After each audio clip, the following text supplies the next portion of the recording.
Hello everyone, welcome back.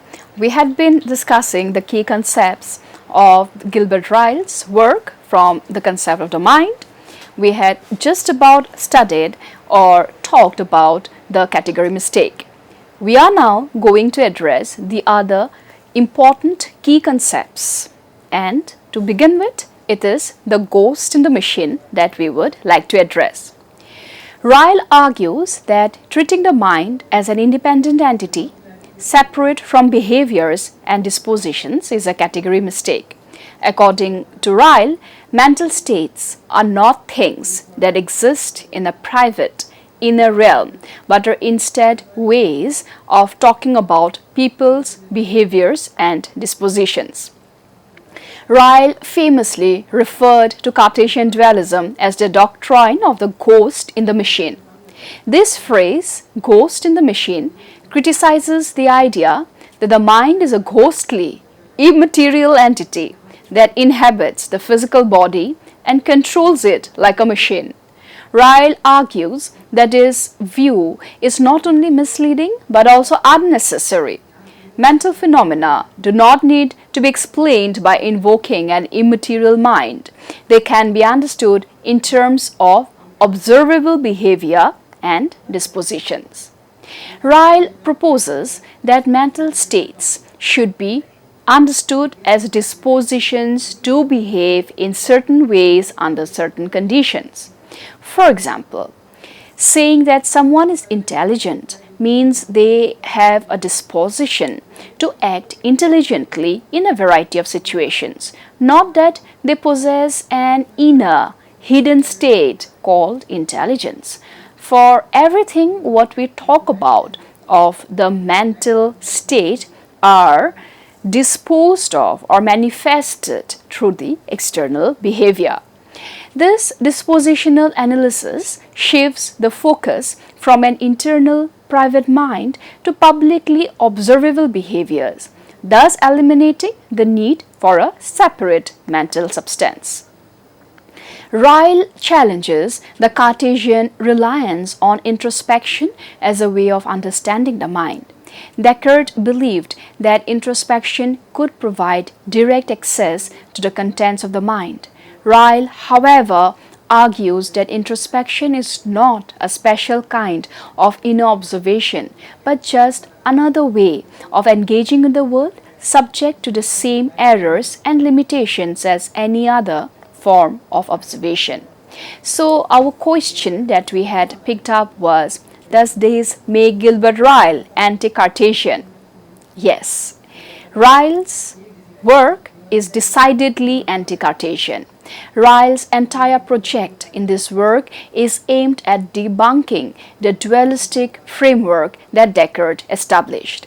He rejects the notion that the mind is a separate substance from the body and argues against the Cartesian idea that mental states are private, introspectively accessible entities. Ryle's critique of Descartes is not just a rejection of specific Cartesian doctrines, but a fundamental challenge to the entire way of thinking about the mind that Descartes inaugurated. By advocating for a dispositional and behavioral understanding of mental phenomena, Ryle sought to replace the Cartesian dualistic model with a more parsimonious and scientifically plausible account of the mind. Now, we would also like to see if there are propounders of Cartesian philosophy in contemporary times. Despite the powerful critiques by Ryle and others, Cartesian dualism continues to influence contemporary thought, especially in areas such as philosophy, cognitive science, and theology. However, it is important to note that contemporary Cartesian philosophers often refine or modify Descartes' original ideas to address the challenges posed by thinkers like Ryle. Some of the most prominent of them are, for example, David Chalmers. David Chalmers is a contemporary philosopher who engages with Cartesian ideas, particularly in the philosophy of mind. Chalmers is known for his work on the hard problem of consciousness, which concerns explaining why and how physical processes in the brain give rise to subjective experience. While Chalmers does not advocate for traditional Cartesian dualism, he does propose a form of dualism known as property dualism, where mental properties are seen as non-physical but dependent on physical processes.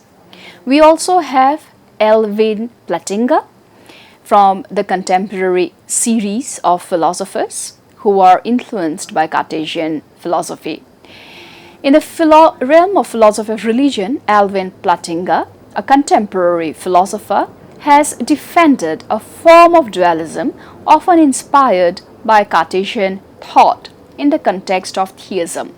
Plantinga argues for the existence of non-material entities like minds or souls, which aligns with a broadly Cartesian perspective, although he incorporates these ideas within a theistic framework. We further have John Searle. While John Searle is not a Cartesian dualist, his work on the philosophy of mind, particularly his arguments about consciousness and intentionality, often engage with Cartesian themes. Searle rejects dualism but acknowledges the challenges of fully explaining consciousness within a purely physicalist framework, a problem that Descartes himself highlighted.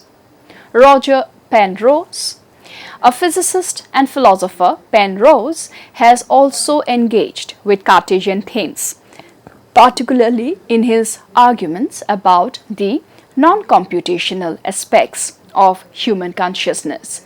Penrose's ideas, while not strictly Cartesian, suggest that there may be aspects of the mind that cannot be fully explained by physical processes alone, a view that resonates with some Cartesian concerns. So, Gilbert Ryle's The Concept of the Mind is thus one of the most foundational texts that dismantles Cartesian dualism and proposes an alternative understanding of the mind rooted in behavior and dispositions. Ryle is unequivocally anti-Cartesian as his work directly challenges the core assumptions of Cartesian dualism. However, Cartesian ideas continue to influence contemporary philosophy, particularly in discussion of consciousness, the mind-body problem, and the nature of mental properties. Philosophers like David Chalmers, Plantinga, John Searle, and others engage with or respond to Cartesian themes, often refining or modifying Descartes' original ideas to address contemporary concerns. Despite the criticisms, Cartesian dualism does remain a significant and enduring influence in philosophical discourse. In continuation to Gilbert Ryle's critique, there are thinkers who have also critiques against him. One of the finest names is that of Drew Leder.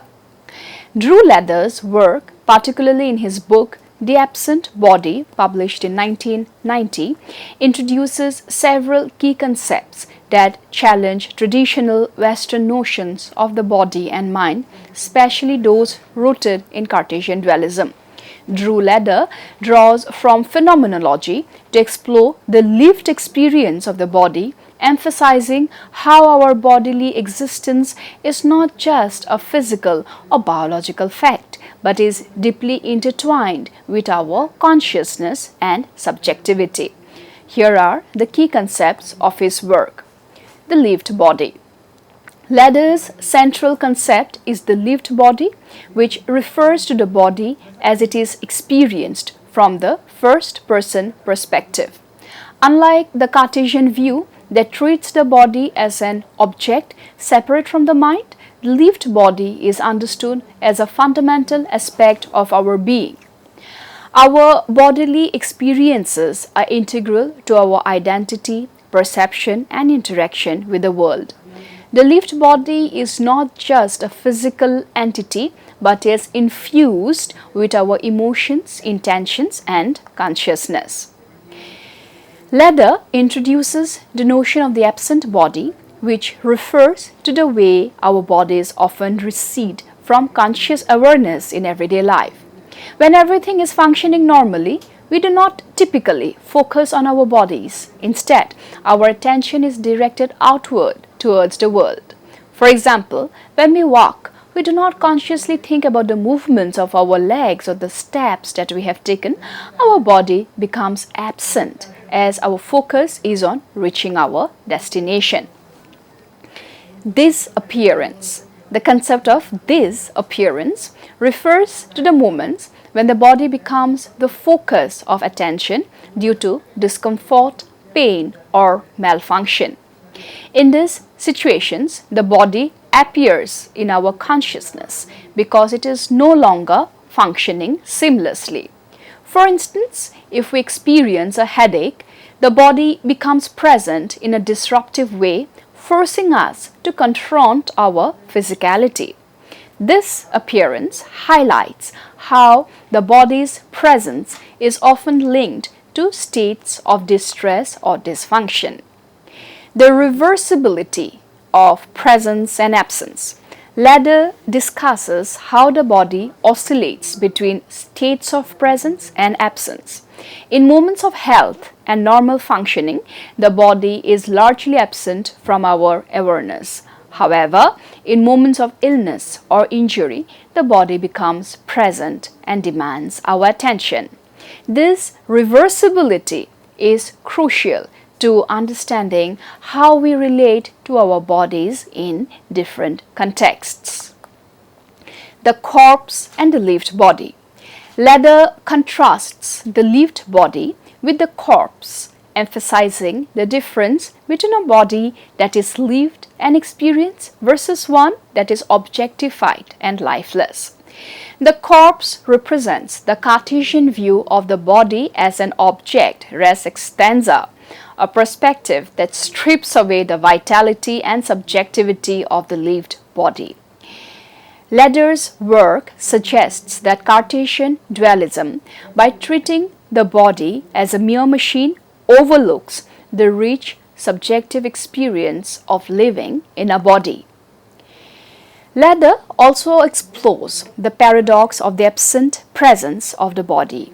Even when the body is not the focus of our attention, when it is absent, it still plays a crucial role in shaping our experience of the world. For example, our ability to navigate space or interact with objects is grounded in our bodily capabilities, even if we are not consciously aware of them. The body, therefore, is always present in the absence, influencing our perception and action. Leather's phenomenological approach to the body has a significant implications for medicine and ethics. By focusing on the lived experience of patients rather than just treating the body as a biological object, healthcare can become more empathetic and holistic. Leather advocates for a medical practice that recognizes the patient's lived experience, acknowledging the psychological and emotional dimensions of illness alongside the physical symptoms. Drew Leather's work challenges the Cartesian separation of mind and body by emphasizing the lived subjective experience of the body. His concepts of the lived body, absent body, and disappearance reveal the complexity of our bodily existence, where the body is both present and absent in our consciousness. Leather's phenomenological approach offers a more integrated understanding of the body, highlighting its role not just as a physical entity but also as a central aspect of our lived experience. Now that we have touched upon Drew Leather's work, it was pertinent at this point to suggest that contemporary philosophers and from other disciplines too are hugely investing in studying Cartesian dualism. So as much as there are critics of René Descartes, and rightly so in the form of Gilbert Ryle and others, there are also philosophers who have been immensely inspired, and Roulada's work against Cartesian dualism is one of the most significant works to have come up in recent times, and this is why at this juncture explaining Roulada's work was pivotal.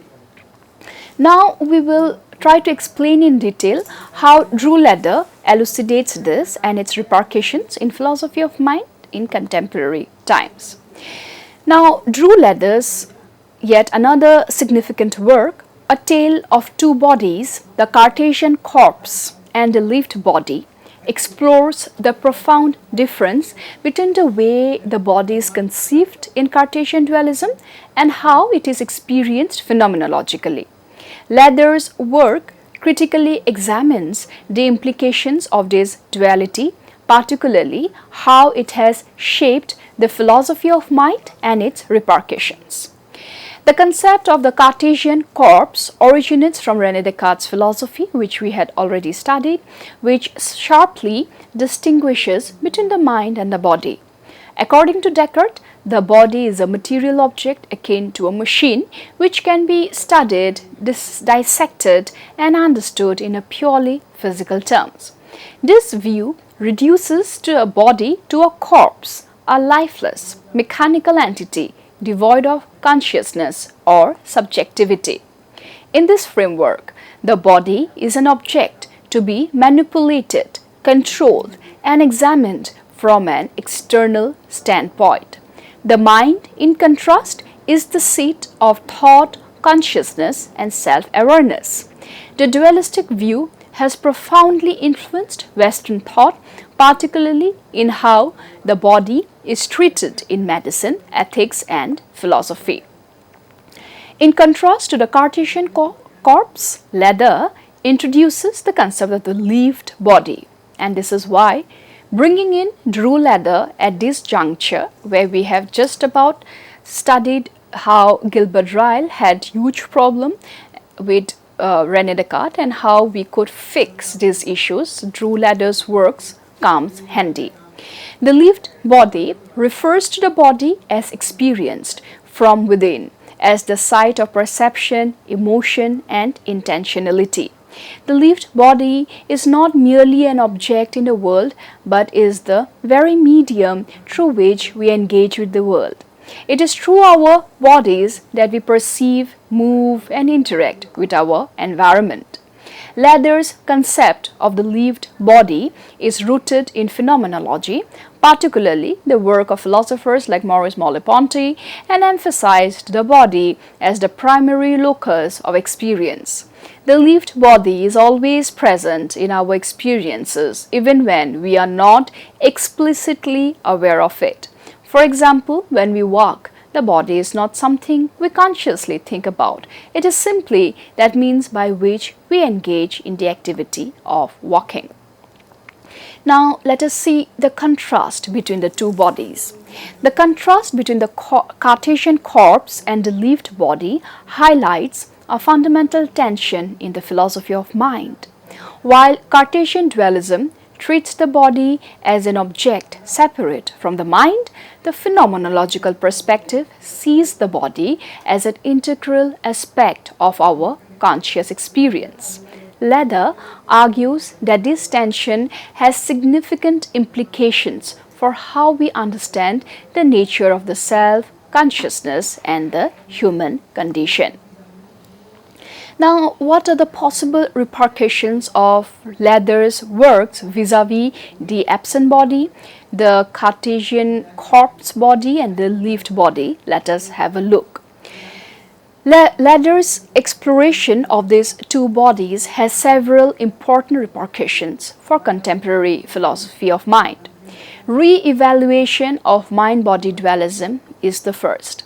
Leather's work challenges the Cartesian separation of mind and body, suggesting that this dualism fails to capture the complexity of human experience. Second, the lived body cannot be fully understood as a mere machine or object. It is dynamic, lived reality that is inextricably linked to our consciousness.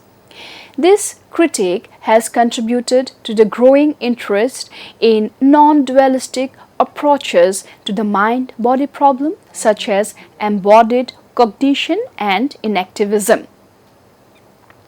Number 2, the second repercussion, impact on medical ethics and practice.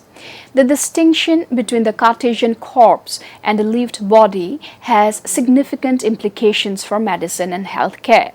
Cartesian dualism tends to reduce the patients to a set of physical symptoms, ignoring the subjective experience of illness.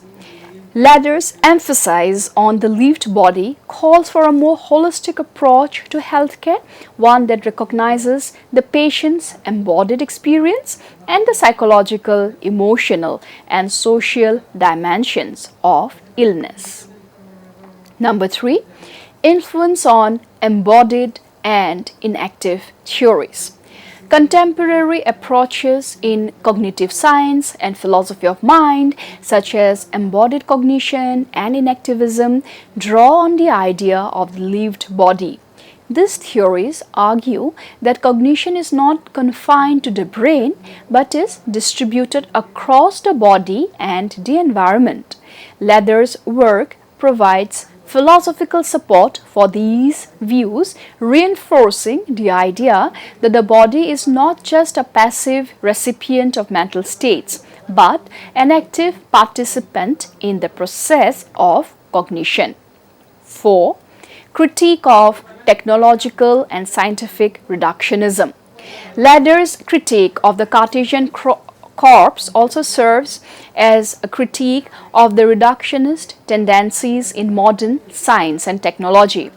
By treating the body as a mere object, technological approaches to the human body, such as in bioengineering or artificial intelligence, risk overlooking the lived experience of being human. Ladder's work encourages a more nuanced understanding of the body that takes into account its subjective life dimensions. Contribution to phenomenology and existentialism. Ladder's work resonates with existential and phenomenological philosophies that emphasize the lived experience of the body. By focusing on the body as lived rather than as an object, Ladder contributes to a tradition of thought that seeks to understand human existence in its fullness beyond the limitations imposed by Cartesian dualism. So we see that Drew Ladder is juxtaposed here, for he comes rightly so just after Gilbert Ryle, who had in a way tried to move beyond substance dualism, but he had also come up with the behavioral disposition, and Drew Ladder's work seems to be one of the easiest and the clearest ways where we could have an alternative understanding of consciousness. So Drew Ladder's A Tale of Two Bodies illuminates the stark contrast between the Cartesian conception of the body as a lifeless object and the phenomenological understanding of the body as a lived, subjective experience. This distinction has profound implications for the philosophy of mind, challenging traditional dualistic approaches and paving the way for more integrated, embodied theories of human existence. Ladder's work calls for a rethinking of how we understand the relationship between mind and body, with significant consequences for fields ranging from cognitive science and medical ethics. So the question is, was Drew Ladder influenced by Gilbert Ryle? What are the parallels between Drew Ladder and Gilbert Ryle? Drew Ladder and Gilbert Ryle both contributed significantly to the critiques of Cartesian dualism, although they approached the topic from different angles. and with different philosophical focuses. While there isn't direct evidence that Leather was explicitly influenced by Gilbert Ryle, there are clear parallels in their work, particularly in how they challenge Cartesian notions of the mind-body relationship. For example, they come together in their criticism of Cartesian dualism. Ryle's critique, as we understand, Ryle famously had criticized Cartesian dualism, where we had already discussed. He introduced the idea of the ghost in the machine to describe the mistaken dualist notion that the mind is something separate from the body. He argued that the mind is not a distinct substance, but rather a set of behaviors or dispositions, and that the mind-body distinction is a category mistake. Leather's critique. Leather critiqued on Cartesian dualism, for he focuses on the dichotomy between the Cartesian corpse and the lived body, while Ryle deconstructed the philosophical underpinnings of dualism. Leather exposed or explored its phenomenological implications, emphasizing how the body is experienced from within, not just as an object, but as an integral part of our conscious experience. Rejection of the mind-body split. Ryle's approach. Ryle rejected the idea that the mind and body are separate entities, proposing instead that mental states are better understood as behavioral dispositions. This non-dualistic view of the mind undermines the Cartesian split and suggests that what we call mental is just another way of describing complex patterns of behavior. Leather's approach. Leather similarly rejects the mind-body split, though he does so by emphasizing the lived experience of the body. He argues that Cartesian dualism fails to account for the way we actually experience our bodies, not as machines, but as central to our being and consciousness. Focus on embodiment. Ryle's implicit focus. Although Ryle's work is primarily focused on linguistic analysis and the logic of mental concepts, his rejection of Cartesian dualism indirectly supports an embodied view of the mind. By arguing that the mind is not a separate entity but is expressed through behavior, Gilbert Ryle laid some groundwork for later embodied theories of mind. Leather's explicit focus, and we are talking about focus on embodiment here.